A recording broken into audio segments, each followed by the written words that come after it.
So yun nga mga kapatid, sa video na to, alamin natin ang dalawang klaseng kamatayan ng tao. So ano nga ba yung dalawang klaseng kamatayan ng tao?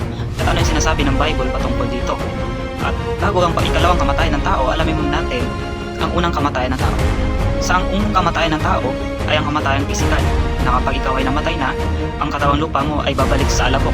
So gaya nga sinasabi sa aklat ng Genesis na tayo ay nilikha ng Diyos mula sa alabok at pagkatapos noon hiningahan. Ibig sabihin noon kapag na tayo ay namatay na, ang hininga natin ay mawawala at ang ating lupang katawan ay babalik doon sa lupa.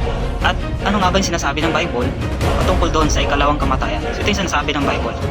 Sabi niya dito, at iniluwa ng dagat ang mga patay at nasa kanya at ibinigay ng kamatayan at ng Hades ang mga patay na sa kanila at hinatulan ang bawat tao ayon sa kanilang mga gawa.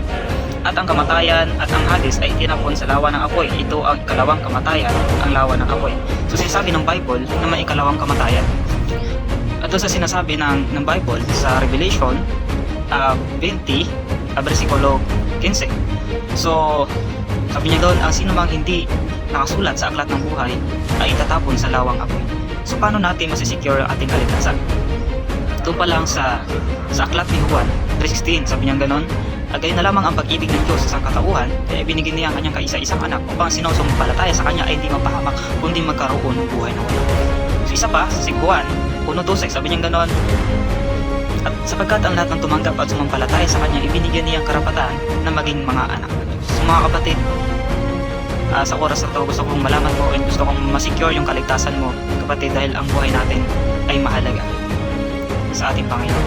So mga kapatid, dalawa lang po yung pupuntahan ng tao, ang langit at ang impyerno. Ito po yung sinasabi ng Hebreo 9:27.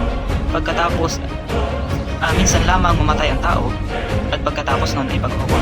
Wala pong second chance mga kapatid, wala pong second chance na pagkatapos po natin mamatay pwede kang ibalik sa lupa. Wala pong sinasabi ang Bible patungkol dito, kundi sinasabi niya po na itinakda sa tao ang minsan lamang mamatay at pagkatapos nun kung napanood natin sa mga balita, so huwag po tayo magpanik doon.